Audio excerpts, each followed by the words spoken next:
আসসালামু আলাইকুম প্রিয় দর্শক। আজকের একটি ভিডিওতে ৩টি মাথা নষ্ট করা রেসিপি করে দেখাচ্ছে। ৩টির কম্বিনেশনে এটা খেতে অসম্ভব মজার। একটা হচ্ছে বারবিকিউ চিকেন, সাথে থাকছে আপনার পেরি পেরি রাইস আর পেরি পেরি ফ্রাইড পটেটো এবং বয়েল এগ।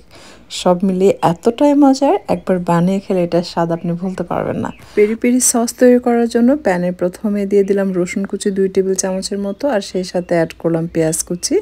এটা 1/4 কাপ বা তার থেকে একটু বেশি হবে। বেশ কিছুক্ষণ নেড়েচেড়ে ভাজার পর অ্যাড করে দিচ্ছি কাঁচামরিচ। আমি এখানে পাকা কাঁচামরিচ অ্যাড করেছি 6টির মতো। এরপর কিছুক্ষণ এটাকে ভেজে নেব।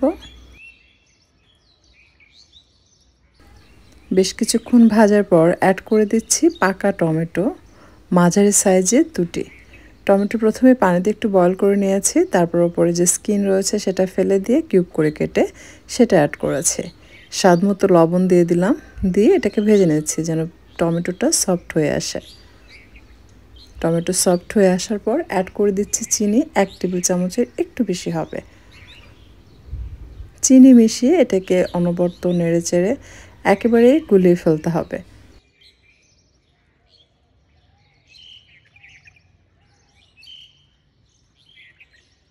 ঠিক এরকম পর্যায়ে অ্যাড করে দিতে হবে পাপরিকা পাউডার। এটা আমি এখানে 1.5 চা চামচের মতো অ্যাড করেছি।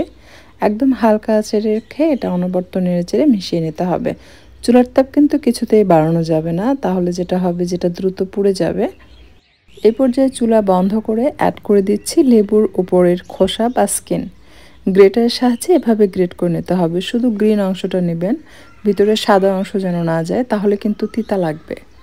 আর এই গ্রিন অংশটা এভাবে গ্রেট করে দিলে এটা যখন আপনার খাবেন বা দাঁতের নিচে পড়বে এতটা ফ্রেশ ফ্লেভার পাবেন যে মানে মাথা নষ্ট করার মতো আর কি। সাথে দিলাম সামান্য লেবুর রস। খুব বেশি লেবুর রস দেওয়া যাবে না, তাহলে কিন্তু টক হয়ে যাবে। সব কিছু আলতো করে মিশিয়ে নিচ্ছি। চুলা বন্ধ করার পর এই উপকরণগুলো দিয়ে জাস্ট এটাকে মিশিয়ে শিলপাটায় বেটে নিতে পারেন, অথবা আপনি চাইলে এটাকে ব্লেন্ড করে নিতে পারেন। আর এই পর্যায়ে অবশ্যই মিক্সড হার্বস দিবেন। এইটা না থাকলে আপনি চাইলে অরিগানো অ্যাড করে নিতে পারবেন। এরপর আমি এটাকে মিশিয়ে বেটে নিচ্ছি। আর এখানে নিয়েছি মুরগির বুকের মাংস হাড় ছাড়া। প্রথমেই সামান্য লেবুর রস দিয়ে দিলাম। এরপর দিয়ে দিচ্ছি স্বাদ মতো লবণ, সামান্য গুঁড়া দুধ দিলাম। যদি টক দই ব্যবহার করেন তাহলে গুঁড়া দুধ দেওয়ার দরকার নেই, যেহেতু টক দই নেই তাই আমি গুঁড়া দুধ অ্যাড করেছি। 2 চা চামচের মতো আদা রসুন বাটা দিয়েছি, 1/2 চা চামচ ধনিয়ার গুঁড়া, 1/2 চা চামচ জিরার গুঁড়া, 1 চা চামচ গরম মশলা গুঁড়া, 2 চা চামচের একটু বেশি হবে মরিচের গুঁড়া দিয়েছি, সয়া সস 1 টেবিল চামচের মতো, সাথে দিয়েছি বারবিকিউ সস, এটা 2 টেবিল চামচের মতো, সরিষার তেল পরিমাণ মতো দিয়ে এটাকে মিশিয়ে নিচ্ছে। কালার আসার জন্য এই পর্যায়ে আমি দিলাম কাশ্মীরি রেড চিলি পাউডার, এতে করে কালার ভালো আসবে, এবং সাথে কিছুটা আমি জর্দার কালার মিক্স করেছি। যদিও বারবিকিউ চিকেনের সাধারণত অনেকে রেড কালার ইউজ করেন, অনেকে ইয়েলো কালারটা ইউজ করেন, যে যার পছন্দ মতো কালার অ্যাড করে নিতে পারবেন। সব শেষে আমি সামান্য সাদা গোলমরিচের গুঁড়া দিয়ে মিশিয়ে নিলাম। এখানে কিউব করে কেটে রেখেছি আলু, তাতে স্বাদ মতো লবণ এবং সামান্য কর্নফ্লাওয়ার দিয়ে মিশিয়ে নিচ্ছে। মিশিয়ে নেওয়ার সাথে সাথে এটা ডুবো তেলে ফ্রাই করে নিতে হবে। এমনভাবে এটাকে ভাজতে হবে যে এটা ভিতর থেকে সফট হয়ে একদম গলে যাওয়ার মতো হবে, আর উপরের অংশটা বেশ ক্রিস্পি হবে এবং লালচে হবে। ঠিক এরকম যখন এটার কালারটা চেঞ্জ হয়ে এরকম লালচে হয়ে আসবে, সেই পর্যায়ে তেল ঝরিয়ে ফ্রাইড পটেটো উঠিয়ে নিতে হবে।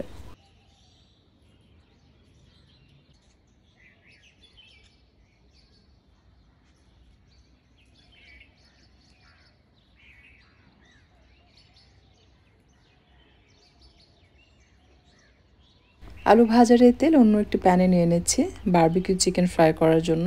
প্রথমে হাই ফ্লেমে রাখবো। 15-20 সেকেন্ড রাখার পর যখন দেখবেন যে এরকম নিচে থেকে লালচে হতে শুরু করবে, সেই পর্যায়ে এটাকে উল্টে দিতে হবে, অর্থাৎ একটু যেন ডার্ক স্পট আসে। এরপর আবারও সমানভাবে ছড়িয়ে ছিটিয়ে দিয়ে হাই ফ্লেমে বেশ কিছুক্ষণ রাখবো, যেন অপোজিট পাশেও এরকম ডার্ক স্পট পড়ে।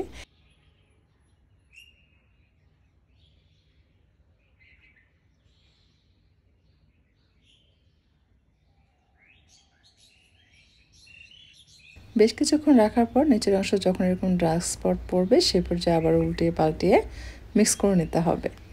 এই পর্যায়ে চুলার তাপটা একটু কমিয়ে দিব, আর এই যে বারবিকিউ চিকেন মিক্স করার যে মশলা রয়েছে বাটিতে, সেটা দিয়ে দিচ্ছে।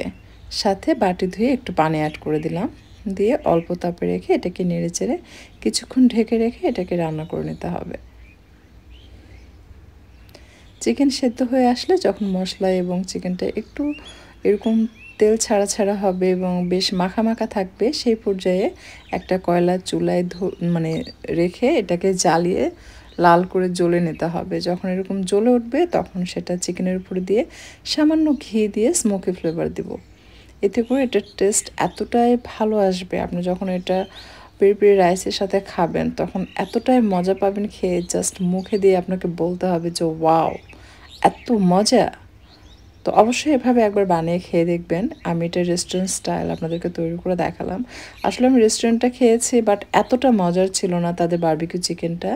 তো আমি যখন বাসায় এটা করেছি ওইটার চাইতে অনেক অনেক বেশি মজার ছিল এটা। সেম প্যানে আমি ভেজে রাখা আলু নিয়ে তাতে পেরি পেরি যে সস সেখান থেকে 1 টেবিল চামচের মতো সস এখানে অ্যাড করেছি এবং দিয়ে দিলাম বেশি করে টমেটো সস। টমেটো সস 1/4 কাপের মতো দিবেন, দিয়ে জাস্ট এটাকে মিশিয়ে নেবেন। আর চুলাটা অবশ্যই ধরিয়ে দিবেন, মাঝারি তাপে রেখে এটা খুব ভালোভাবে মিশিয়ে নিতে হবে। আমি এখানে টমেটো সস অ্যাড করেছি 1/4 কাপের মতো, যদি প্রয়োজন হয় আপনারা আরও একটু অ্যাড করবেন। যদি দেখেন যে আপনাদের কাছে মনে হচ্ছে টক, তাহলে আপনি চাইলে কিন্তু একটু চিনি অ্যাড করে নিতে পারবেন, অথবা চিনির পরিবর্তে টমেটো সসের পরিমাণ বাড়িয়ে মিশিয়ে নিতে পারবেন। এটাও খেতে অসম্ভব মজার, কারণ হচ্ছে আমরা যেহেতু এই প্যানে বারবিকিউ চিকেন করেছি, তো ওইটা একটা স্মোকি ফ্লেভার থাকে, পাশাপাশি peri peri sauce, tomato sauce, এই তিনটির কম্বিনেশনে আলু খেতে অসম্ভব মজার। আপনারা এভাবে বানিয়ে খেয়ে দেখবেন, জাস্ট অসাধারণ। তো আপনারা এটাকে পেরি পেরি ফ্রাইড পটেটো বলতে পারেন, জাস্ট এতটাই মজার, আপনি যখন মুখে দিবেন বলবেন ওয়াও।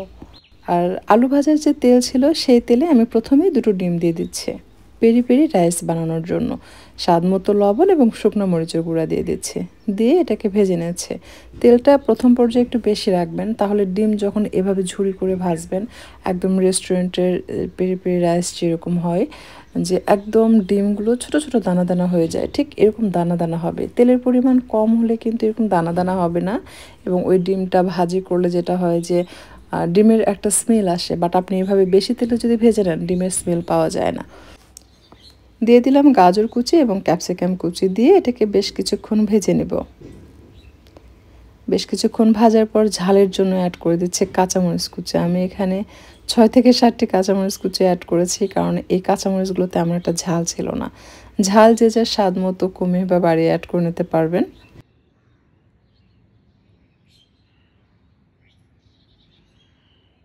এখন দিয়ে দিচ্ছি স্বাদ মতো লবণ। লবণ দিয়ে এটাকে মিশিয়ে নিচ্ছে। মিক্স করা হয়ে গেলে অ্যাড করে দিব সেই পেরি পেরি সস, সম্পূর্ণটা এখানে অ্যাড করে দিলাম। পেরি পেরি সস এটার সাথে বেশ কিছুক্ষণ খুব ভালোভাবে মিশিয়ে নিতে হবে। খুব বেশি সময় কিন্তু এটাকে জাল করা যাবে না, তাহলে পেরি পেরি সসের যে ফ্রেশ ফ্লেভার সেটা কিন্তু নষ্ট হয়ে যাবে। আপনি চাইলে এই পর্যায়ে রাইস দিয়ে তারপর কিন্তু পেরি পেরি সস দিয়ে মিশিয়ে নিতে পারেন। জাস্ট পেরি পেরি সস সবজির সাথে মিশাতে যতটুকু সময় লাগে ঠিক ততটুকু সময় ভালোভাবে মিশিয়ে নেবেন। এরপর দিয়ে দিবেন সেদ্ধ করে রাখা ভাত। আমি এখানে 2.5 কাপ চালের ভাত রান্না করেছি, এটা পোলার চালের ভাত। আমি লবণ এবং তেল দিয়ে ভাত রান্না করে পানি ঝরিয়ে ঠান্ডা করে তারপর সেটা কিন্তু অ্যাড করেছি। আমি এটা ফ্রিজে রাখিনি, নর্মালি রুম টেম্পারেচারে রেখেছিলাম। আর স্বাদ মতো লবণ দিয়ে দিলাম, দিয়ে সব কিছু মিশিয়ে নিচ্ছি। আমি 2 স্টেপে ভাত অ্যাড করেছি। প্রথমে অর্ধেকটা অ্যাড করে মিশিয়ে নিয়েছি, তারপর বাকি যে ভাত ছিল সেটা অ্যাড করে মিশিয়ে নিলাম। রাইস তৈরি করার ক্ষেত্রে সবসময় চেষ্টা করবেন ননস্টিক প্যান ইউজ করতে, অথবা আমি যে প্যান ইউজ করছি এই ধরনের প্যান কিন্তু সবার ঘরে থাকে। তো এই প্যানটা কিন্তু বেশি করে তেল দিয়ে যদি ধোঁয়াটা গরম করে নেওয়া যায় তাহলে কিন্তু ননস্টিক প্যানের কাজ করে। আমি স্বাদ মতো চিনি দিয়েছি, চিনিটা অবশ্যই দিবেন। সবশেষে নামানোর 2 মিনিট পূর্বে অ্যাড করে দিতে হবে খাঁটি গাওয়া ঘি। এই ঘি দিয়ে সুন্দরভাবে মিশিয়ে তারপর নামিয়ে গরম গরম পরিবেশন করবেন। এই ঘি আমাকে একটা পেজ থেকে পেয়ার পাঠিয়েছে, আমি খেয়ে দেখেছি, একদম পারফেক্ট। ঘরে তৈরি ঘি যেরকম স্বাদ গন্ধ হয় ঠিক সেরকম। আমি ফেসবুক পেজে এটার পিকচার এবং ওই পেজের লিঙ্ক দিয়ে দিব, কারো লাগলে ওখান থেকে অর্ডার করে নিতে পারবেন। তো আপনারা আসলে খেলে বুঝতে পারবেন যে বাসায় তৈরি ঘিয়ের স্বাদ ফ্লেভার আসলে কেমন হয়। তো আমি সার্ভ করে দেখাচ্ছি। রেস্টুরেন্টে সাধারণত এভাবে সার্ভ করে, সেদ্ধ ডিম দিলাম, মাঝখানে কেটে দিয়েছে, তার উপরে সামান্য কালো গোলমরিচের গুঁড়ো এবং লবণ ছিটিয়ে দিলাম। আশা করছি আজকের এই রেসিপি আপনাদের কাছে ভালো লেগেছে। যদি ভিডিওটি ভালো লাগে লাইক, কমেন্ট এবং শেয়ার করবেন।